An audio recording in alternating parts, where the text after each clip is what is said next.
Hello guys, my name's Lillian. I'm a chef who loves to cook and feed people. My mom was a great cook and always encouraged me to develop this skill, so I fell in love with cooking at a very young age. It was inevitable that I would end up in culinary school. I don't want to look proud or something, but I am pretty good at it. I used to work in a popular restaurant in Manhattan. That is where I met my husband Gabriel. He was there dining with his workmates and really loved the food. He asked to see the chef, and the rest is history. No, I didn't work for big names or anything, but I can say that I make good food. That is something my mother-in-law, Oprah, had a hard time believing. Oprah herself is a baker, even though she never went to culinary school. She lives in a small town and works as a baker for a small restaurant. Well, she doesn't work there anymore, and this story will tell you why. Oprah was always very proud of her culinary skills. The first time she met me, she said, "So, my son has told me that you work as a cook. Are you like a salad maker or something?" No, Oprah. I am the head chef at a pretty popular restaurant. I'm not just a salad maker, although sometimes I help my staff assemble them. Oh, you don't have to act all high and fancy in front of me. I'm sure Gabriel has told you that I am a baker. I'm pretty well known in my town and everyone loves my food. I can cook some really good meals too. That is so exciting, Oprah. Yes. Gabriel did tell me that you are a great cook. I'm excited to go on a culinary journey with you. We can brainstorm and make some great dishes together. Wait. Hold on, Lillian. Now, you're just a youngster. I am a veteran chef and have more complex skills than you. I don't think we'll be a good match. My dishes and techniques will go over your head. Well, I am a good learner. I went to culinary school, so I know some complex stuff about cooking. Even if I don't know, you can teach me so I can learn then. Oh, please, I won't waste my time on absolutely anyone just because she calls herself a head chef. I'm very busy with work and don't have time to take private classes. Maybe once you are as old as me, you might be just as good, or maybe not. Oprah said that and started to laugh. She had this horrible air of pride in her that made me uncomfortable. Her stance on me didn't change at all. She was sure that I was a bad chef and nothing compared to her. At first, I wanted to stay humble and give her respect. However, she started to humiliate me and act like I'm inferior or something. After working for years in this high-pressure industry, these insults hit very close to my heart. I was determined to prove her wrong. After Gabriel and I got married, Oprah simply escalated her behavior. She made fun of me and my cooking every time she talked about me. She even went as far as to humiliate me in front of my guests. Even Gabriel was getting tired of her entitled and proud behavior. He often stood up for me and told me that I was a great cook. But Oprah never agreed. It all came to a head when we visited Oprah in her town. We stayed at her place for a week because I wanted to see where Gabriel grew up. I had no idea what was waiting for me there. About 4 days after we came to Oprah's house, she gave me a big challenge.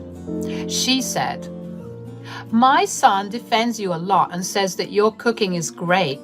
I'm slightly offended knowing he thinks so highly of your cooking.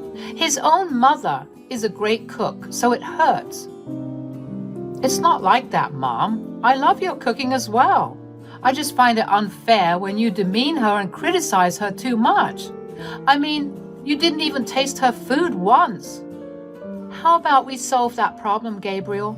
Let's have a nice family dinner tomorrow. Lillian can do all the cooking. I want to taste her food and see if she is really that good." "I would be happy to make a family dinner, Oprah. I was waiting for you to try some of my dishes. I will try my best to impress you." Trust me, guys, I had no interest in impressing Oprah. I knew that her pride wouldn't let her appreciate my food. Still, I wanted to prove myself once, so I agreed to cook a nice dinner for us the next day. I had no idea that Oprah had suggested this plan just to humiliate me. How do I know? Well, the next day when I left my food in the oven, I got a text from her. I was in my room waiting for the food to cook. I was curious as to what Oprah was sending me from the next room. I opened the text and saw that she had sent me a video of her adding too much salt to my food. She then texted me and said, "Now, let's see if Gabriel still thinks you are better than me. After today, he will never praise your cooking again."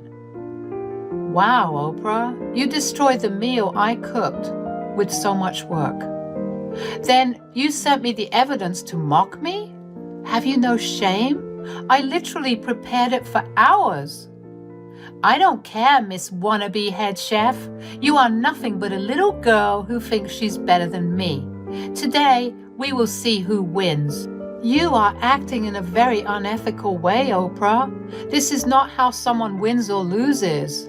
Plus, this was never a competition. You sabotaged my food. Whatever, Lillian. You don't have enough time to make a new meal now. Gabriel will be home within an hour. It will be so fun to see you get humiliated in front of him.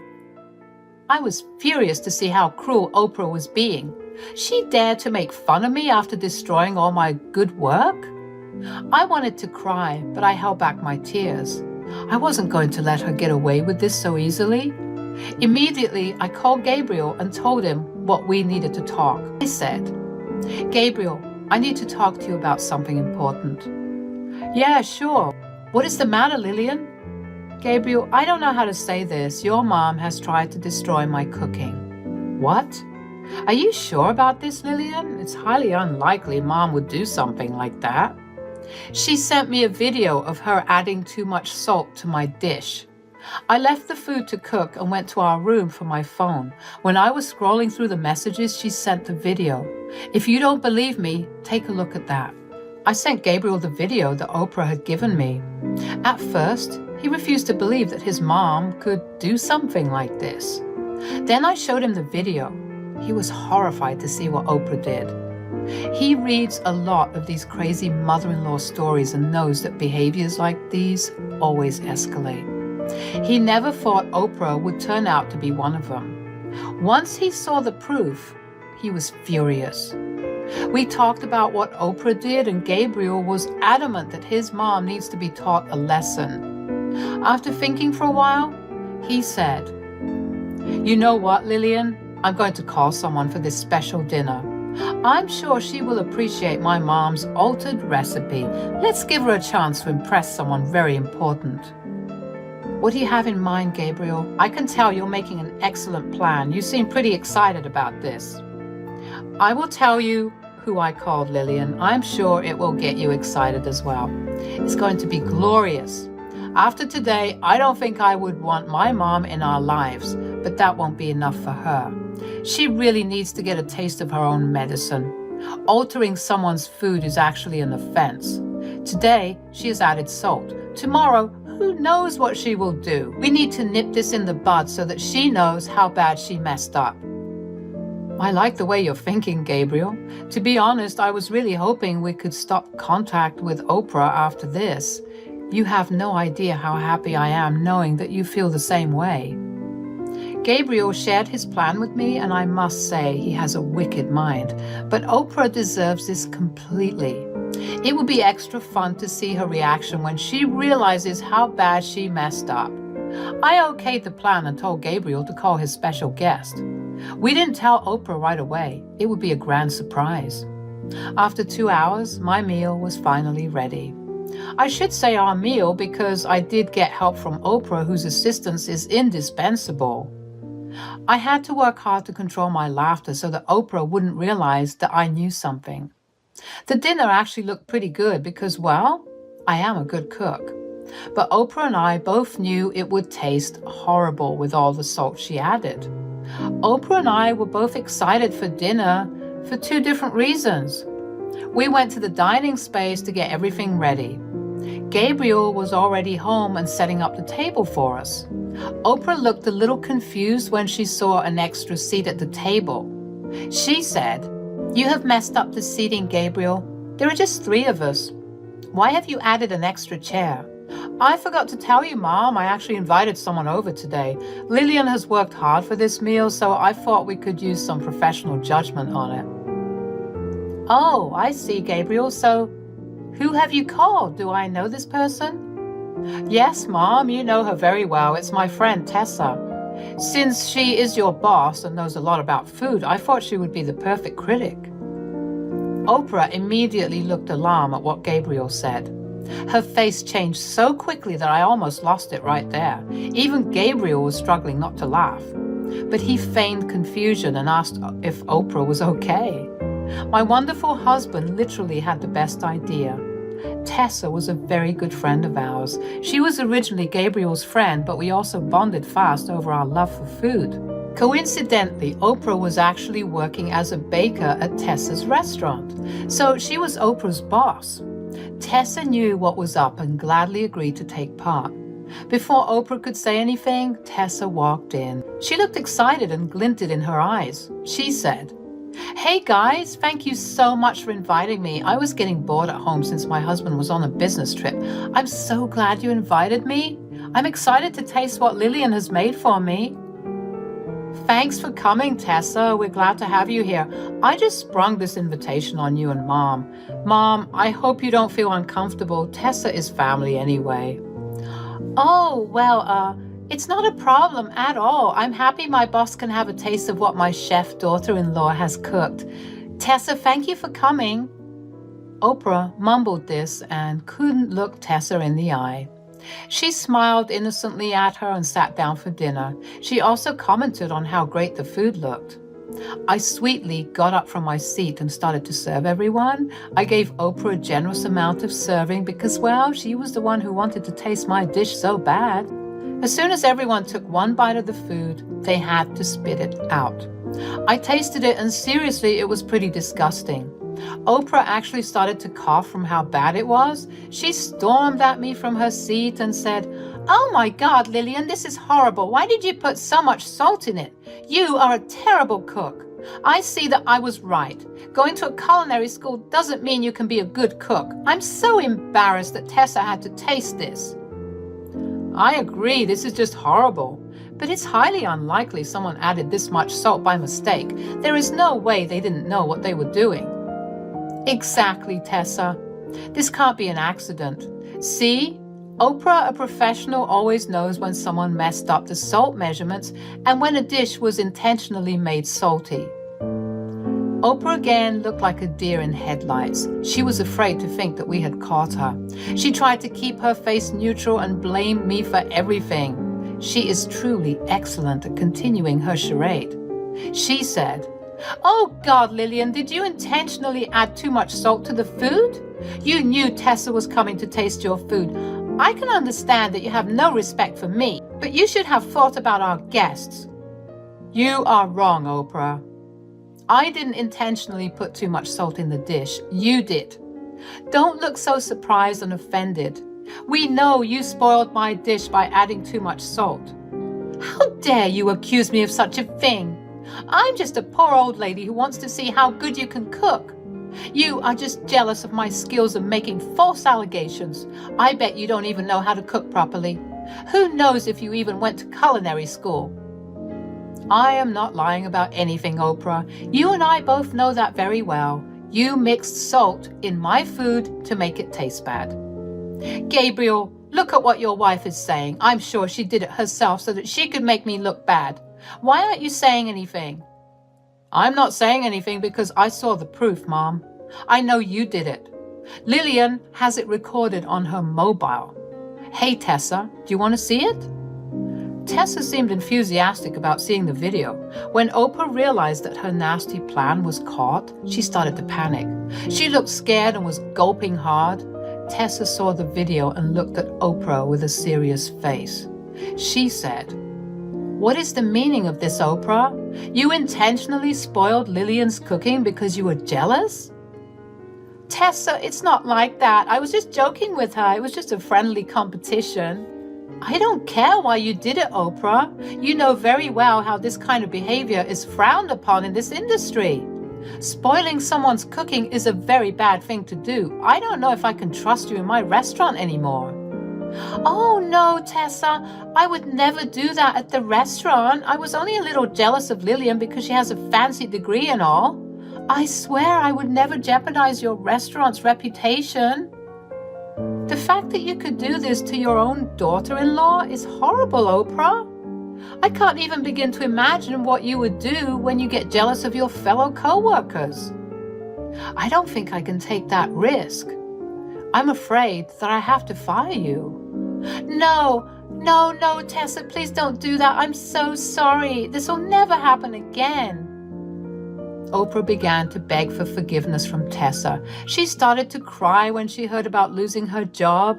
My dear mother-in-law got so frantic that she was ready to beg on her knees. She lives in a small town, so finding a new job like this is very rare. The town literally had one restaurant and one cafe. The cafe already has one excellent baker from culinary school. And it was the owner herself, so no luck there.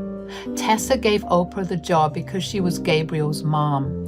Otherwise, there were plenty of good candidates in the town. Almost all the housewives here love to bake and want to work at the restaurant, so it would be easy to replace her.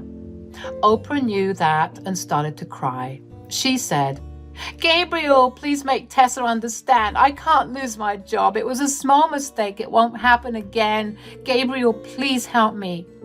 "Why the hell would I help you, Mom? Tessa is right. It would be risky for her to keep you as her staff.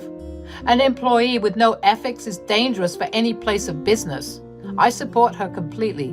And you haven't even apologized to Lillian about what you did." Okay, I will apologize to her right now. "Lillian, I'm sorry. It was a mistake. Please forgive me." "Absolutely not, Oprah.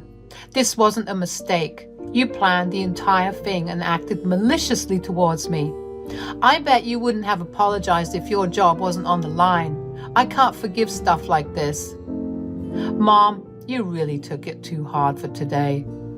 I don't feel comfortable being around you with my wife anymore. We will be leaving today. I had already packed our bags while you two were finishing up. We don't want any contact with you anymore, at least not for now. We gave you too many chances." "Good decision, Gabriel. You two can stay with me while you find flights. It won't be a problem. I'll be happy to host you, unlike Oprah here." Oprah went mad when we said this. She started to yell and cry about how I ruined her life and all. In one swoop, she lost both her job and her family. She was hysterical and poured a lot of venom on me. That gave us the incentive to hurry up and leave. There was no coming back from what she said. I won't mention her words because it is really that bad. Me, Gabriel, and Tessa left while Oprah was sobbing on the floor, still screaming at me. After leaving the house, the three of us went straight to Tessa's restaurant to eat. We had a nice dinner there and actually talked about her new restaurant. Tessa was planning to open a new place where we lived, and she wanted me to work there. Gabriel was also interested in investing in her new venture, and we made a good business deal. Tessa was truly a great businesswoman, and we had full faith in her. Overall, our day went pretty well. The next day, Gabriel and I managed to get a flight back from the nearest city. Tessa drove us there and bid us goodbye. Of course, we would see her soon to finalize our plans for her new restaurant.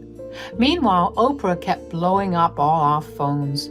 Tessa texted her back because she still needed to fire her in the legal way. We simply told her not to contact us and blocked her. We read the texts later and saw that she was truly becoming unhinged. As the days passed, Oprah was in big trouble. Tessa fired her as promised and got a better replacement. She was out of work and desperately needed money. Tessa told us that Oprah had to take work as a cleaner in a grocery store because literally no job was available. That made us chuckle a little. I did feel bad for her for a while, but then I remembered the words she used against me. It was enough to send me back to having her. Tessa's new restaurant is up and running within a year. Gabriel's contribution helped to kickstart it. I'm currently working there and having a great time. Tessa comes down here sometimes to check on things. We have bonded even more and have lots of fun together. We are still in no contact with Oprah and hope to keep it that way until she shows real progress.